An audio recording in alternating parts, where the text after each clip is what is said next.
Good evening, everyone. Thank you so much, as always, for joining. I've done the normal format of muting everyone, but please do feel free to unmute yourselves if you want to say anything. In the context of the brachos that we were going through, in the context of looking at the Siddur Tefillah, I think we're in the middle of various comments about the first bracha of the Amidah, known as Avos, named after the forefathers of Rama, Yitzchak, and Yaakov, who we refer to at the beginning of the bracha, Elokei Avram, Elokei Yitzchak, Velokei Yaakov. I think I discussed in our last year, which was 2 weeks ago, the origins of referring to Elokei Avram, Elokei Yitzchak, Velokei Yaakov in the Nusach HaBracha.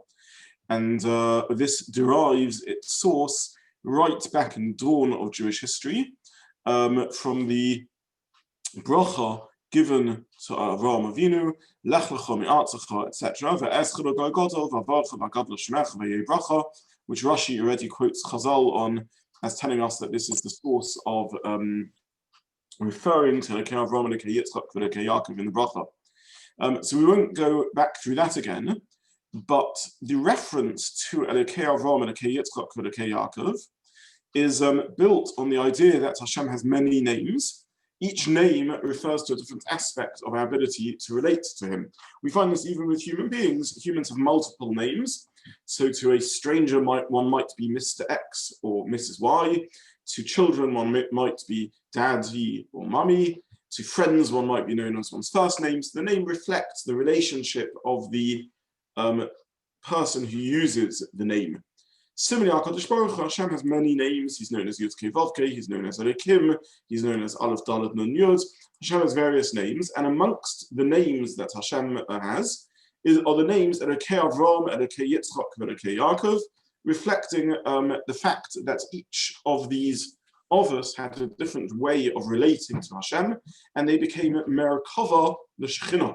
Merkava means the chariot to the Shekhinah, meaning to say they are the vehicle through which Hashem's presence was carried in the world, and therefore one way we relate to Hashem is as Elokei Avram, another way is Elokei Yitzchak, and Elokei Yaakov. We also referenced that there is a fourth way of referring to Hashem, which is Elokeinu, our God, and this becomes also part of Hashem's name. This is a unique way of referring to Hashem, is how our perspective, how we perceive him, and without each of us receiving and connecting to our relationship with Hashem, we lose our, a part of an awareness of HaKadosh Baruch Hu is lost. So this is the three names of Elokei Avram, Elokei Yitzchak, Velokei Yaakov. Now, what are the three character traits referred to over here? So we know that Avram is the midah of chesed. Avram perceives Hashem through the qualities of chesed, Yitzchak through gevurah and strictness, and Yaakov through the midah of emes and truth. But what does this mean to us? How can we relate to this? What are these three modes of connecting to Hashem that we are meant to reflect upon as we daven? Now, Chazal pick up on the other relationship that the three of us have to Tefillah, which of course is that each of them davened and instituted through so doing the three tefillahs. Avram we find davening in the morning, Yitzchak in the afternoon, and Yaakov in the evening in next week's Setra in Parshas Vayetze.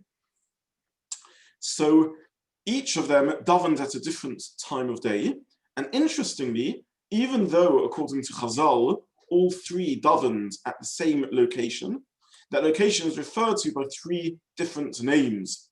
Avram davened on the Har, on the mountain, Har HaMoriah. Yitzchak davened, Vayetzi Yitzchak l'suach b'sodeh, to engage in tefillah in the sodeh, in the field.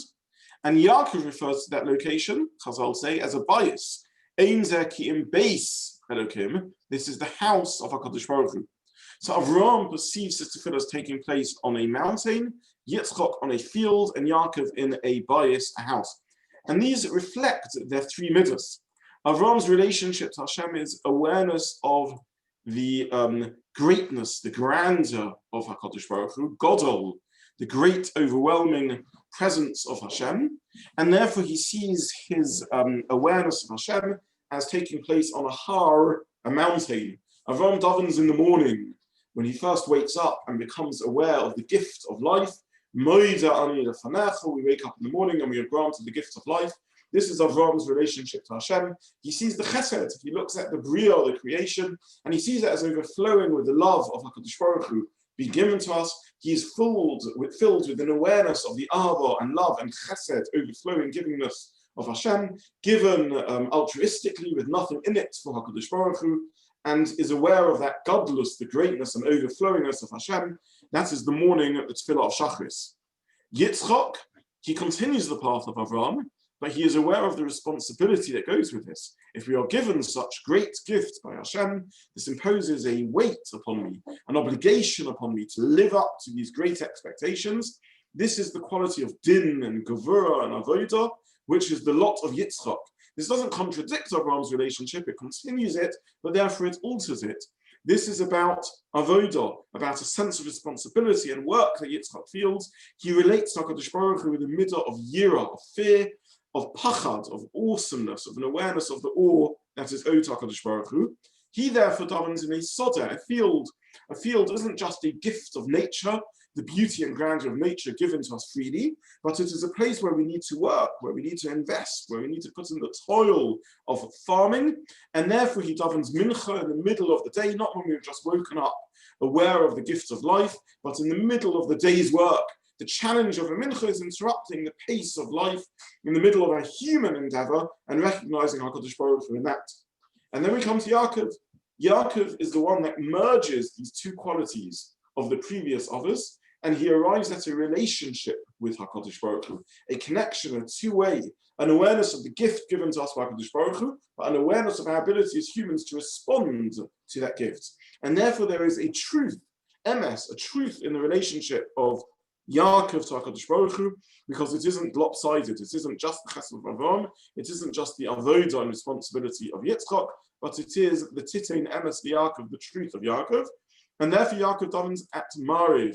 Mariv is at the end of the day, in the night, when we return it back to the bayis, to the home, and therefore this is where Yaakov's tefillah takes place. He refers to the place where he becomes aware of HaKadosh Baruch Hu as base Elokim, the house of Hashem. A house is where one meets, not in the har, when one is aware of the gifts of nature, not in the soter, which is about our human endeavor and work, but in the house, the place of relationship and connection. And therefore these are the three gods referred to, the three terms of God, Elokei Avram, Elokei Yitzchak, Elokei Yaakov, referenced in the Nusach Tefillah, and that is just finishing off the piece that we left hanging last time. We conclude the bracha with Mogein Avram. This is a reference to a couple of parshas back when Hashem says, Anochi Mogein Ba'adecha, and this is a fitting conclusion for the bracha because a Mogein is a shield. This is a protector. HaKadosh Baruch Hu says, I will protect you. In other words, after you have all these gifts, we now need these gifts to be preserved and made safe and looked after, and therefore this is the midah of Mogein Avram. So this finishes off what we left over from last time. I want though now to focus on another turn of phrase which makes its appearance in this bracha and also derives its source from the sedras that we have been reading. And this is the reference to Hashem as Kel Elyon, an elevated God. Now, interestingly, the source of this term Kel Elyon, and I mentioned this last shir, but didn't have time to explore it because we ran a little out of time, is from chapter Perek Yodalet, Pasuk Yod Ches Sukav, in which the originator of this term is Malki Tzedek Melech Sholem, the king of Sholem who came out to greet Avram. And the word Elyon appears again and again in this section. Malki Tzedek is Kohen Kel Elyon, to the elevated God. Vayovarcheyu, he gives a bracha to Avram, Baruch Avram the Kel Elyon, Avram the Kel Elyon, Baruch Kel Elyon, and then he gives a bracha to HaKadosh Baruch Hu, who again he refers to as Kel Elyon. Now, we may think of this description of HaKadosh Baruch Hu as being a very elevated one. Kel Elyon, the elevated God, the God on high, and indeed it is. It's a name that we refer to as used to refer to HaKadosh Baruch Hu, yet another shame, yet another name of Hashem. However, it is a little bit of a dangerous name, and it is a name that it is no coincidence that it is taught to us by Malchi Tzedek, this Melech Sholem, this non-Jewish king of Sholem. He is a great figure. He's a Kohen Lekel Elyon, and nonetheless, he is not an Avraham Avinu. He is not a figure who founds Klal Yisrael. According to the Medrash and Chazal, he is Shem, the son of Noach. He isn't an Avraham Avinu. Avraham Avinu's unique quality is not just recognizing Hashem. Noach also recognizes Hashem. Shem also recognizes Hashem. However, Noach doesn't have the middle, the quality of taking responsibility for the generation, of putting in practice the recognition of Hashem. Avraham, on the contrary, does chesed, vayikra b'shem Hashem. He calls in the name of Hashem. Avraham immediately actualizes it. He wants to express it in practice, which of course is the origin of halacha and the whole of Yiddishkeit. Yiddishkeit at its heart is not just monotheism, is not just the recognition of HaKadosh Baruch Hu. That's well and good, but that's also a noach or a shame. This is what a ben noach is also obligated to do. Yiddishkeit, the Am HaNivcha founded by Avraham Avinu, is in the fact that Avraham needs to express this into practice, in halacha, in chesed, in kindness, in calling out to other people, in trying to change and mold the world. And therefore, relating to HaKadosh Baruch Hu just as Kel Elyon, as an elevated God, as a God above creation, is a correct name to give Hashem. It's certainly a true name. However, it's insufficient. We can't stop there. Shem, Melech Sholem, Malki Tzedek can be Kel Elyon, can refer to HaKadosh Baruch Hu as a Kohen, the Kel Elyon. That's how he sees his role in life. However, it isn't enough for us. More than that, there's a danger in the name, which is that when we reference HaKadosh Baruch Hu and only note his transcendence, that he transcends, that he's removed, that he's above creation, we can forget that HaKadosh Baruch Hu is also engaged in creation. HaKadosh Baruch Hu is part of the Hanhaga, the running of creation, and acts as a player within creation himself. And therefore we need to relate to HaKadosh Baruch Hu both as the transcendent God, as Kel Elyon, who is removed from creation. If you like, this is the God of the philosophers. This is a God that Aristotle and Plato and Socrates know about. However, this isn't Elokei Avraham, Elokei Yitzchak, Elokei Yaakov. The God that they connect to isn't just the God who is above creation, but it's HaKadosh Baruch Hu who builds a relationship with human beings, who wants to connect with us, who wants to make a bris, a covenant, who has an ahava, a love for us, and whom we in turn reciprocate with ahava, where there's a relationship, where there's a choice that's taking place, where HaKadosh Baruch Hu acts to interfere with the course of history and direct it in order to give us purpose and meaning in our lives as individuals and as an ummah, as a nation. This isn't just the Kel Elyon, this is HaKadosh Baruch Hu, is an Elokei Avraham who engages and interacts with the Bria, Elokei Yitzchak, Elokei Yaakov. And therefore both halves are absolutely necessary. We need to know about HaKadosh Baruch Hu, who is the Kel Elyon, but also about HaKadosh Baruch Hu, who relates to us. And this is what makes us uniquely Klal Yisrael. This is why Avraham, Yitzchak, and Yaakov can be of us, and Shem, the Noach, for all his greatness, can't be. Because to be part of Klal Yisrael is to be Am HaNivcha, a chosen nation who have a bris, a two-way covenant with HaKadosh Baruch Hu, where we are responsible for what we do and to build a relationship with Hashem. And this isn't the way Shem relates to HaKadosh Baruch Hu as Kel Elyon. Chana, in her Shira, a song of praise to Hashem, brought in Shmuel chapter 2, Shmuel Aleph, Perek Beis, and so on, gives a song of praise to Hashem, in which she recognizes the intervention of HaKadosh Baruch Hu in her life, and thanks Hashem for the bracha. Now, Chana, of course, is also the source of Tefillah. Chana is the one who teaches us so much about what it means to daven and to daven to HaKadosh Baruch Hu. And in this Shira of Chana, in this song of praise of Chana, she says a very important pasuk. She says, Al tarbu tadabru gavoya gavoya. Don't spend too much time talking, don't increase, don't overly talk about Hashem as being gavoya gavoya, as being elevated above. Yetze atak mepichem, because if you do so, arrogancy can come out of your mouth. Kikel Deus Hashem v'lo nisku alilos, because HaKadosh Baruch Hu is the God of Deus. He knows our minds, and he weighs up our actions, which means to say that Chana is warning us about this. Chana, the source of Tefillah, says, don't just talk about Gavoya, how elevated HaKadosh Baruch Hu is. Of course we need to speak about that, but Al Tarbu to Dabru Gavoya.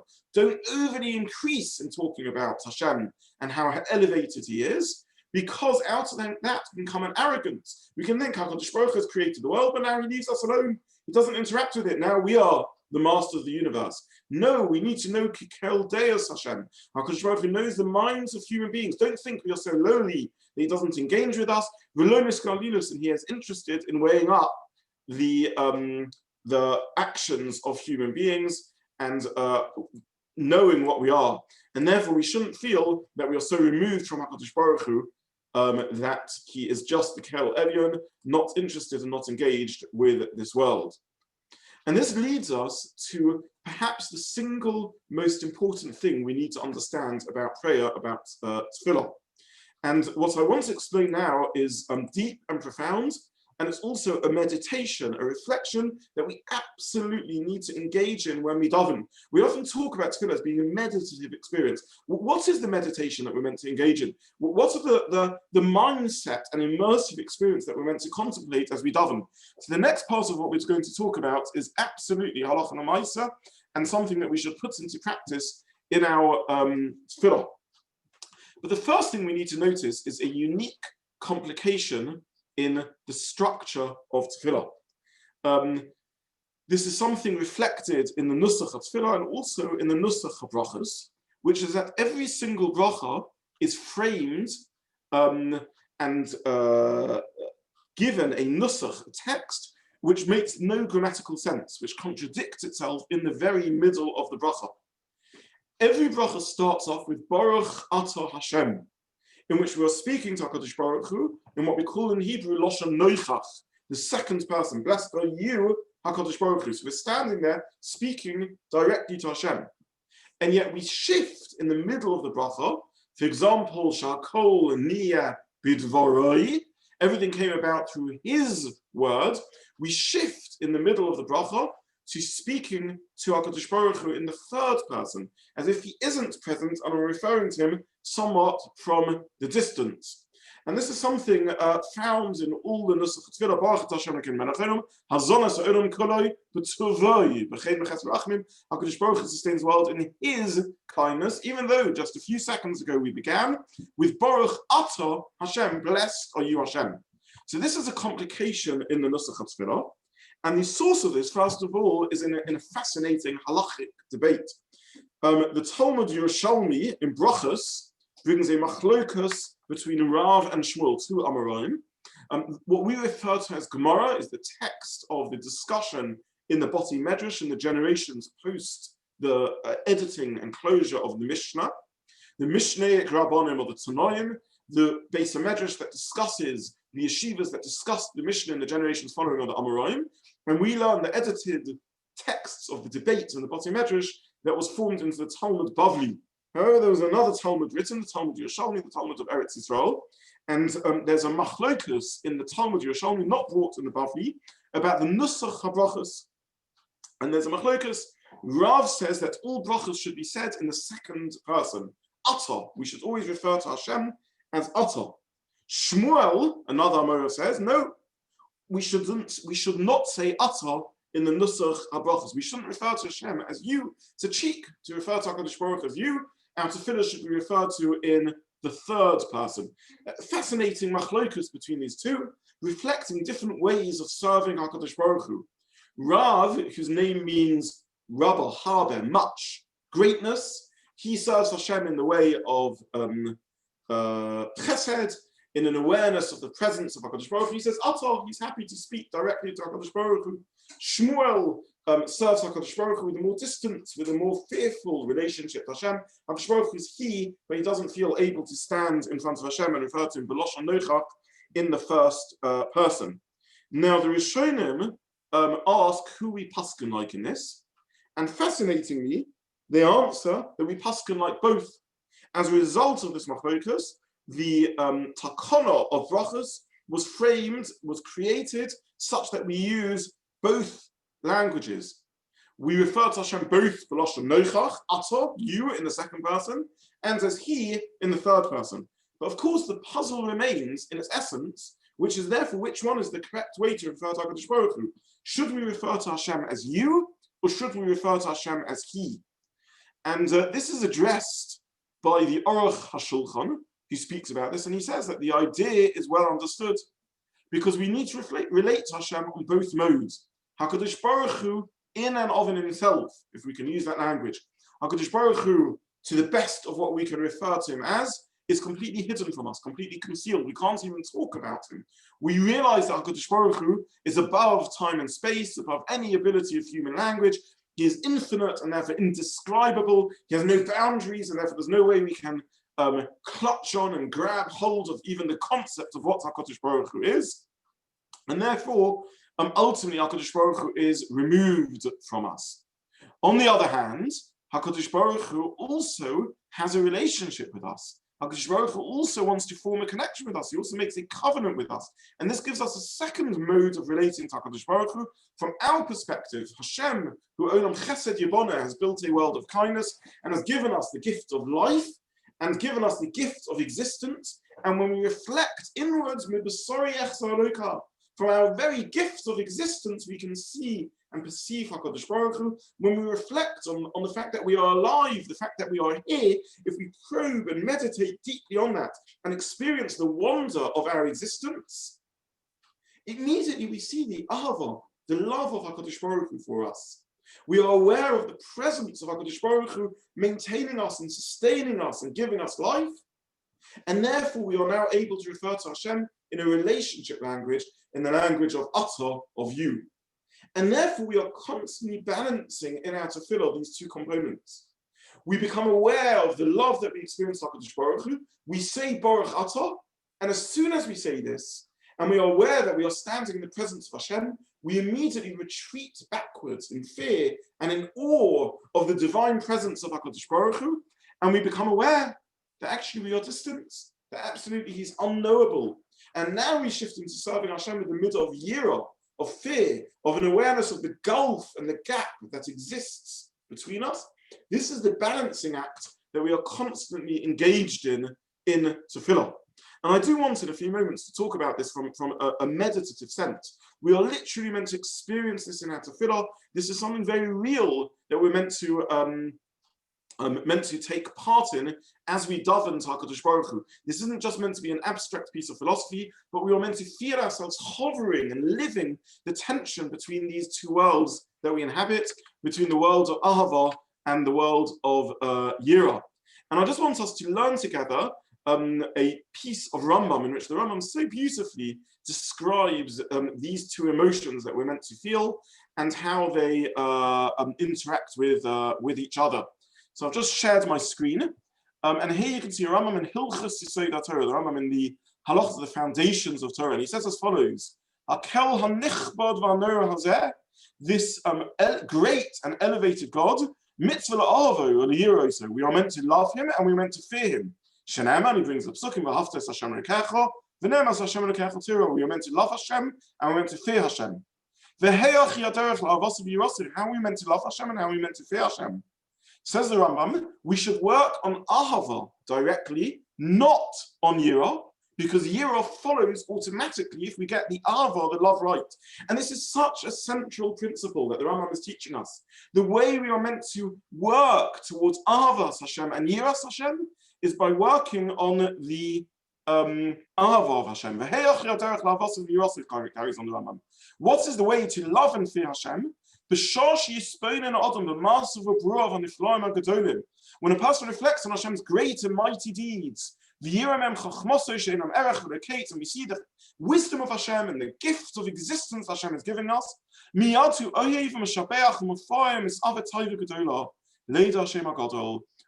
a person loves and praises and exalts HaKadosh Baruch Hu, and feels a great longing, a thirst, as the Rambam carries on to say, to know HaKadosh Baruch Hu, to relate and connect to HaKadosh Baruch Hu. As David says, I'm thirsty, my soul is thirsty for HaKadosh Baruch Hu, for the living God. When we think about this, Miyad hu nirtal achorov. A person is immediately pushed backwards, he takes a step back. V'yifached, and feels the fear. V'yodea shu b'ria katana shefela afela medes b'das kalam utzulif neitam indeus. One realizes that one is a small creature living in front, standing in front of HaKadosh Baruch Hu, who is the most perfect, who is the perfect being, and how limited are we. So the Rama teaches here a principle that is so important in our avodas Hashem. The way to serve HaKadosh Baruch Hu is to feel a sense of Lahavah, of love, to reflect on the gift of existence, the greatness of existence of everything we've been given. And out of that will follow spontaneously, automatically, a feel of Yirah as one engages in this sort of bounce backwards and forwards, this hovering dynamic in which we feel a sense of love to HaKadosh Baruch Hu. But as soon as we feel this love, we become aware of his greatness and immediately push backwards. Ava means a sense of connection, of togetherness, of sharedness. We experience that we are sharing of HaKadosh Baruch Hu's existence that he has gifted to us in giving us the gift of life. And immediately we step back and we realize Yirah. We realize there's a fear there, there's a distance, there's a gulf. HaKadosh Baruch Hu objectively is transcendent, is so far beyond us, even though subjectively we experience him as part of our lives.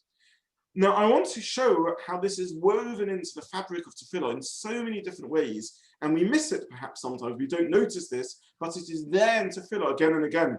It's there in the phraseology we use when we say Ata Hu. For example, in Ein Kelokeinu, Baruch Elokeinu, Ata Hu Elokeinu, you are he. Again, this paradox, this juggling act between HaKadosh Baruch Hu as you and HaKadosh Baruch Hu as he.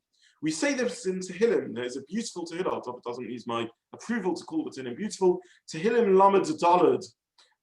Avar ches Hashem b'chol eis, Tomid hiloseh b'fi. Says David, I will bless HaKadosh Baruch Hu at all times. His praise shall continually be in my mouth. Hashem tisal nafshi, my soul shall glory in HaKadosh Baruch Hu. Yishman of mismach, the humble shall hear HaKadosh Baruch Hu and rejoice. And then David carries on and he says, Gadlu la Hashem iti. I will bring greatness to HaKadosh Baruch Hu with me, and I will exalt his name. We will exalt his name together. This is a phrase, a pasuk familiar to us. We say it when we take the Sefer Torah out. And the Malbim explains on this again, these two dynamics. Rama refers to HaKadosh Baruch Hu as the infinite, elevated being that has no connection with the finite. This is the God separate from us. This is the God perceived by a Malki Tzedek who talks about Kel Elyon. And we see again and again in Tanakh that this is the reference to HaKadosh Baruch Hu's midah being Ram, being elevated. Ram al Kol Goyim Hashem. HaKadosh Baruch Hu is elevated over all the nations. And Hashemayim Kavodah, his honor is found in Shamayim, in the heavens which are beyond us. Gadlu is the midah of Avram. Gadol, HaKadosh Baruch Hu is great. He's aware of the overflowing givingness of HaKadosh Baruch Hu. This is Lahavah, this is love, this is connection, this is relationship. Gadlu Hashem iti, with me, because HaKadosh Baruch Hu is found with us. Hashem b'Tzion Gadol, says the pasuk. HaKadosh Baruch Hu in Zion, in our homeland, is Gadol, is great. But Ram hu al kol ha'amim, over all the people, he is Ram, he is elevated. Their relationship to HaKadosh Baruch Hu is the awareness of the transcendent HaKadosh Baruch Hu. But we have a bris, we have a covenant with HaKadosh Baruch Hu. Our way of serving Hashem, and the way that ultimately we want to serve with the whole world, is to hear HaKadosh Baruch Hu, to bring HaKadosh Baruch Hu into the Bria, to be the Merkava, the vehicle that carries HaKadosh Baruch Hu in our lives. That's the idea of halacha. This is the idea of serving Hashem through this world. Therefore, Gadlu Hashem iti, because it's about Hashem joining with us and doing the ways of mitzvahs. And David HaMelech carries on. We don't see the psukim in context because we just say Gadlu. But there, if you look into Tehillim Lamed Daled, we say it on Shabbos, every Shabbos. How do I know that Hashem is Gadlu, is part of our lives? Because Darashtes Hashem Vanoni. I sought out HaKadosh Baruch Hu and he answered me. He delivered me from all my fears, and so on and so forth. So this is Tefillah. The essence of Tefillah is that we are aware that HaKadosh Baruch Hu isn't just removed from us, but that he is part of our lives and part of our way of serving HaKadosh Baruch Hu. So this is a theme found so much in Tefillah. I want to take this theme a little bit further. But before I do that, I just want to explain other aspects of the structure of Tefillah that are explained, and the Siddur only understandable if we really get to this point and we understand how it works. And I'm simply now going to whiz through many of the sections of Tefillah and just show you an additional detail to this, which isn't commonly known and certainly isn't something spoken about much. And this is, it should be better known because it is based on a comment of the Ramban in Sefer Shemos. The Ramban teaches us this, and it's something that till I saw the Ramban I missed in the structure of Tefillah, and yet once it's pointed out, it is so obvious. Now, there are brachas in which we mention the word melech, and there are other brachas where we do not mention the word melech. So, for example, if you have your Siddurim in front of you, and I should have reminded everyone, if at all possible, please do come to these shurim with the Siddur open. Many brachas we say, Baruch atah Hashem Elokeinu melech ha'olam. For example, in the opening of Birchas Kriyas Shema, we say, blessed are you Hashem, the King of the universe. But there are other brachas in which we don't say the word melech, we just say Baruch atah Hashem, Yotze ha'ma'ores, Baruch atah Hashem, Mogen Avraham, Baruch atah Hashem, Chaye ha'mesim, Baruch atah Hashem, Chonin hadas. So there are many brachas in which the word melech isn't mentioned. So first of all, why is this? When is the word melech mentioned in a bracha and when isn't it? And the answer is when we introduce a bracha or say a bracha by itself, we will always mention the word melech. However, when a bracha is what's called smucha l'chaverta, when a bracha is joined up and attaches itself to another bracha, then we miss out the word melech. So when we have a chain of brachas linked to each other, the first bracha in the series will say melech, but the remaining ones, which are continuation, don't. We can see this in many examples, and I'll just mention 3 chains of brachas. We see this in Birchas Hamazon, where we begin Baruch atah Hashem Elokeinu melech ha'olam hazonos olam kulo b'torah v'chein v'chesed, etc. The first bracha has the melech, but the next bracha, noideh, doesn't have the word melech. In fact, it doesn't begin with the baruch at all. It just concludes with a short baruch, Baruch atah Hashem ala oretz ala mazon. Then again, it's followed by rachem, which doesn't have the word melech. It finishes off with Baruch atah Hashem, Bonei v'racham of Yerushalayim, Amen, etc. Then there's a pause, and we start a new sequence of brachas, which I'm not going to go into now in the 4th bracha of the Birchas Hamazon. Similarly, in Birchas Kriyas Shema, both in the night and in the day, the opening bracha of Kriyas Shema starts with Baruch atah Hashem Elokeinu melech ha'olam, but the continuation, because it's a continuation of a chain of brachas, doesn't have the word melech. And finally, this is in the structure of Shemona Esrei also. It opens up with a full bracha, Baruch atah Hashem Elokeinu, but the remaining brachas, atah chonin, atah gibor, salach lanu, are only with the short form of Baruch atah Hashem. Now, Shemona Esrei one needs to look at with a little more care, because there the opening part of the bracha is very long, but without the word melech. However, it has the equivalent of the word melech, because melech means that Hashem is a king, that he connects to us, he is our leader, and we become aware of the sustenance and protection that he gives us, and therefore this is equivalent to the lengthy form of melech found in the opening words of Amidah, Baruch atah Hashem Elokeinu v'Elokei Aviseinu, Elokei Avraham, Elokei Yitzchak, Elokei Yaakov, Hakel HaGadol HaGibor HaNorah, etc. So we should realize when we are saying the opening words of the Amidah that we are doing the equivalent of melech. Normally we open with a very short Baruch atah Hashem Elokeinu melech ha'olam shachol mi'avivoro hazonos olam kulo b'tzuvoi. With Amidah we open with a lengthier description of melech, but it is serving the same purpose when we say Elokei Avraham. This is the equivalent to melech. So far, so good. The Ramban adds, though, that melech is the transition between the Ahava mode, when we have the confidence of standing in front of Hashem, and the Yira mode, the awe-filled, fear-filled mode, when we're aware of the gulf and the transcendence and the gap between us and HaKadosh Baruch Hu. Because in as much as melech teaches us and shows us that HaKadosh Baruch Hu is our leader, heart of our lives, caring for us, with the word melech is associated to step back, a realization of the awesome powerfulness of HaKadosh Baruch Hu, and a realization that he is, we should be afraid of him. We need to have yira, we need to have pachad.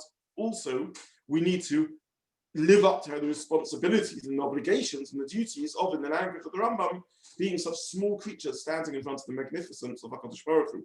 And therefore, melech is the key phrase that marks the transition between the second person use of atah, you, I'm standing directly, speaking to Hashem directly, and the third person use of like Shakolnia B'dvaro in his words. And the Rambam teaches us that we should look at all the brachas and notice this, that wherever we have a short bracha, because it's part of a chain that doesn't include the word melech, we continue to speak to HaKadosh Baruch Hu in the first person, the second person, you, rather than the third person shifting to he. So we're limited in time. I'm not going to be able to go through this all in this particular occasion, but very briefly, you can notice this in Birchas Hamazon. In the first bracha of Amidah, which has the word melech, we shift from Baruch Atah Hashem Elokeinu Melech Ha'olam immediately to the third person, Hazones Ha'olam Kolu B'Tuvo, referring to Hashem as He. The second bracha of the Amidah, of Birchas Hamazon, where there is no word melech, we remain in the first person, Nodelacha Hashem Elokeinu. Al Shin Chalta Avosinu, we give you thanks, Hashem, that you gave us the land of Israel, that you took us out of the land of Egypt. We stick to referring to Hashem with the closer Ahava mode rather than the more distant Yira, fear, third person mode. Rachim Hashem Elokeinu Yisrael Amecha, your people, the third bracha of the Birchas Hamazon. Again, because there's no word melech in it, we don't shift into the third person. Similarly, we can find this in the chain of brachas of Birchas Kriyas Shema. The first bracha of Kriyas Shema shifts into the third person. If I just look at my Chumash, in my Siddur rather, the theme of the first bracha, Hameil Oretz L'Dorma Rachmim V'Tzuvim Mechadesh B'Chayim Tomid, first HaKadosh Baruch Hu in the third person, whereas the second bracha of Kriyas Shema, Rabbi Tonu Hashem Elokeinu, you have lived us, sticks to the second person, the more intimate and direct and close way of referring to Hashem. And similarly, this is found in the Amidah, in which the first bracha we slip into using Hashem in the He form. He is Melech Ozer Mashiach Mogein, Zoche Chasti Avos, He remembers us, whereas the next bracha, Ato Gibor, Ato Kodosh, Ato Chonein, Hashavenu Avinu L'Sora Secha, remain in the second person, the mode of Ahava. And these are crucial things to notice in our kavanah as we daven to Hashem. So what I've shared here is a sweeping vision. I appreciate I've gone through it quite fast because of the pressures of time, but please, I ask everyone, open your chumoshim, open your benches, and open your siddurim, and have a look at the text of brachas and see how they are phrased in this way. And I really just want to conclude in the time that remains available to us to share that we all need to engage in this as a real meditative experience. This needs to be part of our lived experience of davening. And we need to know the difference between these different brachas. We need to know that when we are davening the first bracha of Amidah, we need to emulate what the Rambam described, in which we start off with a process of ahava, of love and closeness and relationship to HaKadosh Baruch Hu, and then move into the Yira mode, move into the mode of distance, and not distance because we are distancing ourselves, but awareness of the gulf that separates us from HaKadosh Baruch Hu, and moving into Yira mode. By the way, this is a parallel to the transition that I mentioned earlier, made in the lives of the Avos themselves, Avraham Chesed, an awareness of the closeness and the gift of life given by HaKadosh Baruch Hu to him, followed by Yitzchak, who has Pachad Yitzchak, as Yira, who is aware of the gulf and obligation imposed on us lowly, humble beings who need to live up to our responsibilities. Ahava and Yira, two modes of relating to HaKadosh Baruch Hu. And therefore, the reflection, the meditation that we engage in, as we say the first bracha of Amidah, should be in this very journey itself. Baruch Atah Hashem, Elokeinu v'Elokei Avosenu, in which we pause and we introspect and we become aware of HaKadosh Baruch Hu as the root of our lives. And I don't mean this as a point of philosophy, I mean this as a real avodah of service of HaKadosh Baruch Hu. Look inwards at that point, experience existence, our own existence, experience the gift of being alive, and then experience the wonder of it all. How can it be that I am here? From what am I here? And the answer to that question is my presence is I am here and I exist because HaKadosh Baruch Hu has shared of his presence with us. He's shared of his existence with us. HaKadosh Baruch Hu, his absolute existence, has shared of his existence with us. And we should feel and see our own internal connection to HaKadosh Baruch Hu, the Chelek Elokam Imal, the godliness within us, which is the source that nourishes our existence. And this is the first stage of reflection. This is the first meditation in which we become aware, as we say, Baruch Atah Hashem, that I'm standing in the presence of HaKadosh Baruch Hu and I can connect to him, I can speak to him. And then there should become a second stage, in which as soon as one feels that sense of connection, one is immediately near Tahara, one feels thrown backwards, one becomes overwhelmed by this sense of awe of HaKadosh Baruch Hu, and becomes aware of the gulf, and now one refers to HaKadosh Baruch Hu in the third person, rather than in the second person. I'm now only able to address him as a third person, because I've now shifted into Yira mode. I've now shifted into the modes of awareness of HaKadosh Baruch Hu in the more distant form. I want to finish off with one further phrase that's used in the Nusach Tefillah, and just talk a little bit about that. And this is the language of Leman Shemoi Ba'ahava. We refer to HaKadosh Baruch Hu as Zoiche Chasdei Avos, as Mevi Goyel, as bringing redemption. Why? Leman Shemoi Ba'ahava, for the sake of his name. And this is such a central turn of phrase. We're familiar with it from many other parts of Tefillah. We say, for example, in Birchas Hamazon, but Avor Shemoi Hagadol, Ki Huzonim Afanis Hakol. Why does HaKadosh Baruch Hu feed and sustain all of us?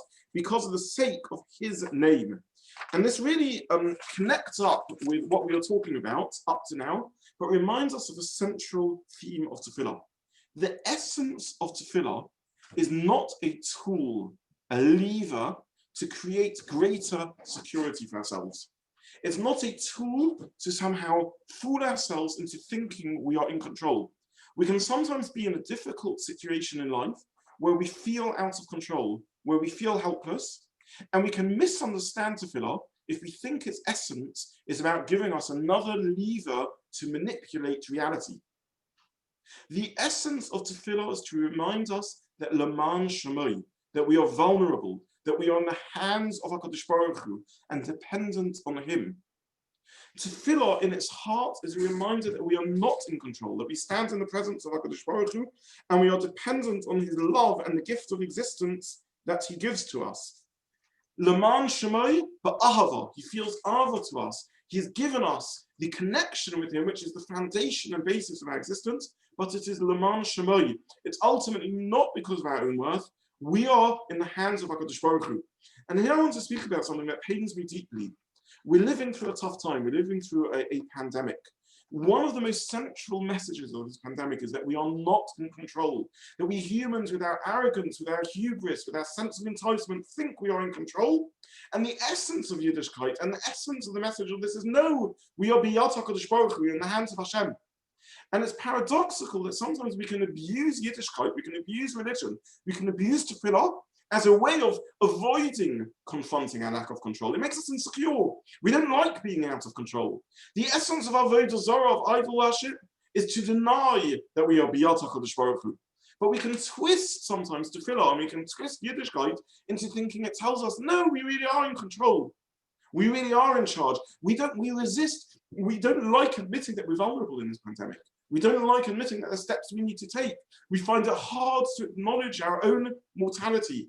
But Yiddishkeit is about accepting it and realizing it's only when we embrace our mortality, when we embrace that we are in the hands of HaKadosh Baruch Hu, that Leman Shemoi Ba'ahava, Tefillah is about acknowledging our vulnerability, accepting our vulnerability, making ourselves vulnerable. And it's only when we do that that Tefillah is truly something of avodah, something of work, something of ruchnius, and paradoxically, then the possibility of sustaining us. We are sustained paradoxically because of this clash between Av and Yira. We are sustained because it's only when we make ourselves vulnerable, when we recognize we are not in control, that we can have the true possibility of life. And these are these powerful words, Leman Shemoi Ba'ahava, that we recognize it's Ba'ahava, but it's Leman Shemoi because we are vulnerable. Tefillah is not an additional lever to control the world, it's a recognition and an acceptance that HaKadosh Baruch Hu is the one who controls all the levers of the world. And we are vulnerable, we are helpless, and yet we can be confident because Ba'ahava, because he loves us, because he maintains us. And I just want to conclude with a few words from Adon Olam, and a quote from Rav Sachs. There was an interview that made its rounds in which Rav Sachs was asked about his previous battles with cancer. As is only now really known, in his 30s and in his 50s, he was ill with cancer. And he was asked why he never spoke about this, why this never became part of the message that he shared with the world when he was such a teacher of so many ideas. And his response was, because I didn't feel there was anything additional I had to share. Because throughout this whole process, I just felt the words of Adon Olam that are said in Adon Olam, B'yodoi afkid ruchi. I'm in the hands of HaKadosh Baruch Hu. I deposit my ruach, my life, my spirit in HaKadosh Baruch Hu, and it's up to him to choose what he does. He will give us life, and at the right time, he will take us away from life. And this is really the essence of Tefillah. Interestingly, if one looks at the Nusach of Adon Olam, it makes exactly the same transition that we've been speaking about the whole evening, and with this I will conclude. Adon Olam Hashem Molach, B'terem Kol Yitzir Nivra. The first verses of Adon Olam up to the fourth last line, are all objective. They're philosophical. They talk about HaKadosh Baruch Hu in the objective sense. Who is V'hu Hayav, V'hu Oiver, V'hu Yeh B'Sefer. He is Echad, V'ein Sheni. He is infinite. He is unknowable. But then we shift into our relationship with HaKadosh Baruch Hu.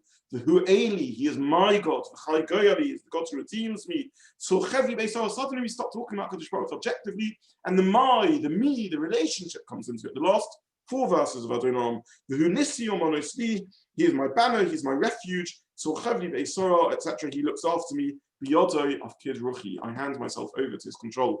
And the essence of Tefillah, if we relate to Tefillah as a magical charm, as a solution to give us the lever and control, if we think that the way we're meant to relate to a pandemic is to reassert our sense of control, this is wrong. It's the opposite. It's accepting a gezerah. It's accepting a decree. It's accepting that HaKadosh Baruch Hu is in charge, and that we need to accept and buy into our vulnerability. This is the essence of what Tefillah is, and this is the meditation that we should engage in as we step forward and we say, Baruch Atah Hashem Elokeinu, a realization that my existence isn't something to take for granted, it's a wonder, and it's built on the Lahavah of HaKadosh Baruch Hu, and then immediately step backwards in Yirah and an awareness that we are in his hands, that he is beyond us. So I'll stop there for this evening, and here it's Hashem. Next week we will look at another pattern that emerges through the Nusach Tefillah. Today we've spoken about 2 patterns in the Nusach Tefillah, interlinked. We've spoken about the Ahava Yira balancing act that's found throughout the Tefillah, not just in the Nusach HaBracha, but in the very structure woven into all brachas as they exist. So I wish everyone a good evening, and thank you so much for joining as always.